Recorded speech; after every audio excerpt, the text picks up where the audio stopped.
Mundakkai Chooralmala പുനരധിവാസത്തിന് Harrison estate ഏറ്റെടുക്കുന്നത് stay ചെയ്യണമെന്ന ആവശ്യം ഹൈക്കോടതി അനുവദിച്ചില്ല.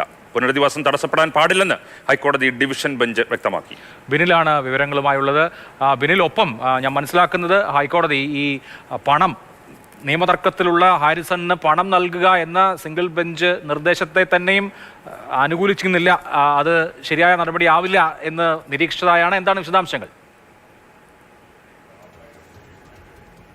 അഭിലാഷ്, അത് തന്നെയാണ് അതിൻ്റെ ഏറ്റവും പ്രധാനപ്പെട്ട വസ്തുത. നേരത്തെ സിംഗിൾ ബെഞ്ച് ഈ എസ്റ്റേറ്റ് ഏറ്റെടുക്കുന്നതിനെ അനുവദിക്കുകയും അതിനുള്ള പണം ഹാരിസണ് കൈമാറണം എന്നാണ് സംസ്ഥാന സർക്കാരിനോട് ആവശ്യപ്പെട്ടിരുന്നത്. പക്ഷേ ആ നടപടി ചോദ്യം ചെയ്തുകൊണ്ട് അപ്പീലുമായി ഹാരിസൺ എത്തിയപ്പോൾ ആദ്യത്തെ വിധിയിൽ തന്നെ കോടതി ഇപ്പോൾ സംശയം രേഖപ്പെടുത്തുകയാണ്. അതായത് ഹാരിസൺ എങ്ങനെ ഇതിന്റെ പണം നൽകാൻ കഴിയുമെന്നതാണ് കോടതി ഉയർത്തുന്ന ചോദ്യം. കാരണം ആ ഭൂമിയുടെ ഉടമസ്ഥാവകാശം സംബന്ധിച്ച് നിലവിൽ തർക്കമുണ്ട്. അപ്പോൾ ആ തർക്കത്തിൽ അതിന്റെ അന്തിമ തീരുമാനം വരുമ്പോൾ അത് ഹാരിസന്റെ ഉടമസ്ഥതയിലുള്ള ഭൂമിയല്ല എന്ന് വ്യക്തമാകുകയാണെങ്കിൽ ഇപ്പോൾ ഈ പണം ഹാരിസണ് നൽകിയാൽ അതെങ്ങനെ തിരിച്ചു പിടിക്കാൻ കഴിയും?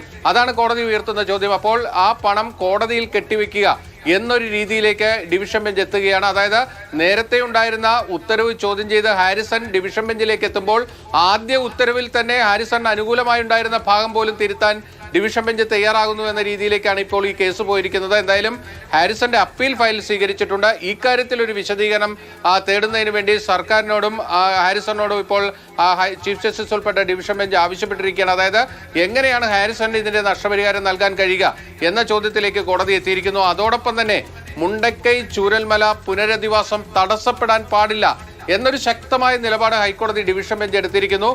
ഇതിൽ ഏറ്റവും തർക്കമുള്ള കാര്യമെന്നത് ദുരന്ത നിവാരണ നിയമപ്രകാരമാണ് ഈ ഭൂമി ഏറ്റെടുക്കാൻ സർക്കാർ തീരുമാനിച്ചിരിക്കുന്നത്. അങ്ങനെ ഏറ്റെടുക്കാൻ കഴിയില്ല.